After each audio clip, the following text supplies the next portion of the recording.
Hello बच्चों, कैसे हैं आप लोग। आशा करती हूँ कि आप सभी अच्छे होंगे। बच्चों, शुरू करते हैं आज का अध्याय स्वर कोकिला लता मंगेशकर। तो बच्चों, ये है जीवन परिचय लता मंगेशकर के। क्या आपको संगीत सुनना अच्छा लगता है? आपका मनपसंद गायक या गायिका कौन है? लता मंगेशकर के विषय में आप क्या जानते हैं बच्चों? इन पर विचार जरूर कीजिएगा। आज का पाठ परिचय है। प्रस्तुत पाठ में सिनेमा जगत की विख्यात पार्श्व गायिका लता मंगेशकर के जीवन परिचय तथा उनकी उपलब्धियों का वर्णन किया गया है। भारतीय संगीत में गायन के क्षेत्र में लता मंगेशकर का अभूतपूर्व योगदान रहा है। उन्हें स्वर कोकिला के नाम से भी जाना जाता है। उनकी गायिका संगीत प्रेमिकों के हृदय में जादू सा प्रभाव डालती हैं। तो आइए पढ़ते हैं लता मंगेशकर के जीवन परिचय के बारे में।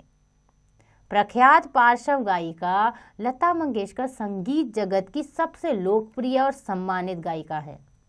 इन्हें संपूर्ण विश्व में स्वर कोकिला के नाम से भी जाना जाता है।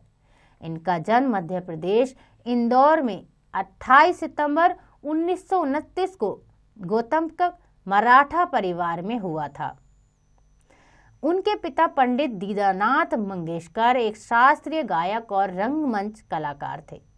उनकी माता शिवंती महाराष्ट्र के थालनेर से संबंध रखती थी। लता मंगेशकर का पहला नाम हेमा था, मगर जन्म के 5 साल बाद माता पिता ने इनका नाम लता रख दिया था। पिता दीनानाथ ने अपना उपनाम हार्दिकर से बदलकर मंगेशकर रख लिया था, क्योंकि वे अपने उपनाम को मूल निवास गोवा के एक छोटे से कस्बे मंगेशी के नाम से जोड़ना चाहते थे।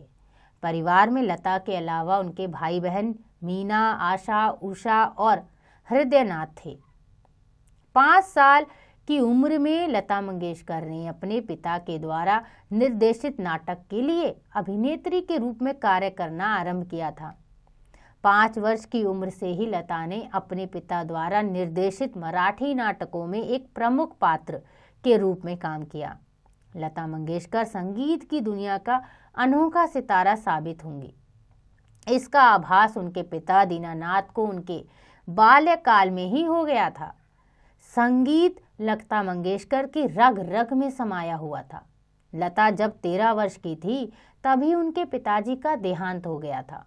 पिता की मृत्यु के बाद मंगेशकर परिवार के सबसे करीबी रहे मास्टर विनायक ने उनके परिवार की देखभाल की और लता जी को एक अभिनेत्री और गायिका बनाने में महत्वपूर्ण योगदान दिया। विनायक की मौत के बाद गुलाम हैदर उनके संगीत गुरु बने। गुलाम हैदर ने लता जी की मुलाकात शशिधर मुखर्जी से करवाई, जो उन दिनों शहीदी फिल्म पर काम कर रहे थे। लेकिन मुखर्जी ने यह कहकर मना कर दिया कि लता की आवाज़ पतली है। तब उस समय वे कहाँ जानती थी कि आने वाले वक्त में निर्माता निर्देशक अपनी फिल्म में गीत गाने के लिए उन्हें मनाएंगे। हैदर ने लता जी को मजबूर फिल्म में मौका दिया, जिसमें उन्होंने दिल मेरा तोड़ा, मुझे कहीं का ना छोड़ा गाना गाया, तो उनके जीवन का पहला हिट गाना बना। यही कारण है कि लता जी गुलाब साहब को ही अपना गॉडफादर मानती हैं, जिन्होंने इस प्रतिभा को पहचाना और उन पर विश्वास किया था। सन 1945 में लता जी मुंबई आ गई और उन्होंने उस्ताद अमानत अली खान से संगीत का प्रशिक्षण लेना आरंभ कर दिया। लता जी और उनकी बहन आशा ने 1945 में विनायक की पहली हिंदी फिल्म बड़ी माँ में एक छोटे से किरदार की भूमिका निभाई थी। लता जी द्वारा गाए गए यादगार गीतों की कुछ फिल्मों के नाम विशेषकर उल्लेखनीय हैं, जैसे अनारकली, मुगल आजम, अमर प्रेम, गाइड, आशा, प्रेम रोग, सत्यम शिवम सुंदरम आदि। नई फिल्मों में भी उनकी आवाज़ पहले की तरह न केवल सुरीली थी, बल्कि उनमें और भी अधिक निखार आ गया था, जैसे हीना, राम लखन आदि। एक समय उनके गीत बरसात, नागिन एवं पाकीज़ा जैसी फिल्मों में भी काफ़ी चर्चित हुए थे। वर्ष 1943 में उन्होंने पहला हिंदी गीत माता एक सपूत की दुनिया बदल दे तू मराठी फिल्म गजा भाऊ के लिए गाया था। गीत आएगा आने वाला महल 1949 से वे काफ़ी लोकप्रिय हो गई। ऐसा माना जाता है कि लता मंगेशकर ने इस गीत को जिस खूबसूरती से गाया है उस तरह कोई अन्य गायक इस गीत को नहीं गा सकता था। सन 1972 में फिल्म परिचय में सर्वश्रेष्ठ महिला पार्श्व गायिका के लिए पहला राष्ट्रीय फिल्म पुरस्कार जीता था लता मंगेशकर जी ने। लता जी ने सन 1963 में भारत चीन युद्ध के पृष्ठपट से एक देशभक्ति गीत ऐ मेरे वतन के लोगों गाया। इस गीत को सुनने के बाद भारत के प्रथम प्रधानमंत्री पंडित जवाहरलाल नेहरू की आंखों से भी आंसू आ गए थे। लता जी ने संगीत निर्देशक लक्ष्मीकांत प्यारेलाल के लिए सबसे अधिक गाने गाए हैं।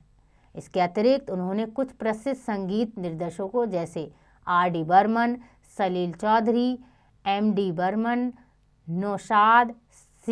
रामचंद्र, मनमोहन आदि के संगीत पर भी गीत गाए। लता जी ने कई फिल्मों जैसे वादाई मराठी 1953, झिंझर हिंदी 1953, कंचन हिंदी 1955 का निर्माण भी किया। गायन में अभूतपूर्व योगदान के लिए लता जी को वर्ष 2001 में भारत के सर्वोच्च नागरिक पुरस्कार भारत रत्न से सम्मानित किया गया। इसी वर्ष उन्हें महाराष्ट्र भूषण के पुरस्कार से भी पुरस्कृत किया गया। लता ही एकमात्र ऐसी जीवित भारतीय नागरिक है जिनके नाम से पुरस्कार दिए जाते हैं।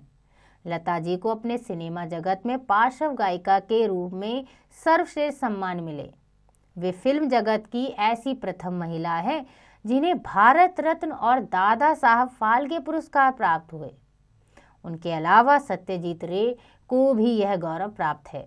वर्ष 1974 में लंदन के सुप्रसिद्ध रॉयल अल्बर्ट हॉल में उन्हें पहली भारतीय गायिका के रूप में गाने का अवसर प्राप्त हुआ।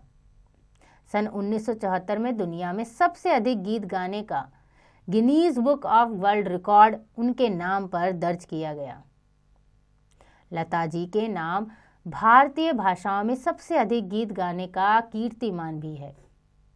अब तक लता जी 20 से अधिक भाषाओं में 30,000 से भी अधिक गाने गा चुकी है। उन्होंने न केवल कई गीतकारों एवं संगीतकारों को सफल बनाया है, बल्कि उनके सुरीले गायन के कारण ही अनेक फिल्मों में लोकप्रिय हुए हैं। भारत सरकार ने उन्हें पद्मश्री से भी सम्मानित किया है। मध्य प्रदेश शासन की ओर से प्रतिवर्ष उन्हें 1 लाख रुपए का पारितोषिक दिया जाता है। लता मंगेशकर की आवाज़ का जादू 1970 और 1980 के दशक में भी खूब चला और उन्होंने कई धार्मिक गीत गाए। इस समय तक उन्होंने अपनी आवाज़ से अपनी पहचान पूरी दुनिया में बना ली थी। 1990 में बॉलीवुड में बहुत सी नई गायिकाओं ने प्रवेश किया, परंतु जिनके कंठ में स्वयं सरस्वती विराजमान है, भला उन्हें कौन पीछे छोड़ सकता है। लता जी के कंठ का अविस्मरणीय जादू संगीत प्रेमियों के दिलों में सदैव एक नई ऊर्जा का संचार करता रहेगा। 6 फरवरी 2022 को लंबी बीमारी के कारण लता जी का मुंबई के ब्रिज कैंडी हॉस्पिटल में देहांत हो गया। फिल्म इंडस्ट्री के लिए यह एक अपूर्णीय क्षति है, यानी कि यह एक बहुत ही बड़ी दुर्घटना थी जब लता मंगेशकर का निधन हुआ। तो बच्चों, ये थे जीवन परिचय लता मंगेशकर का, जो बहुत ही अच्छी गायिका थी, जिन्हें कोकिला के नाम से भी जाना जाता है। आशा करती हूँ कि आपको यह अध्याय समझ आ गया होगा। इसका अभ्यास आप स्वयं कीजिएगा।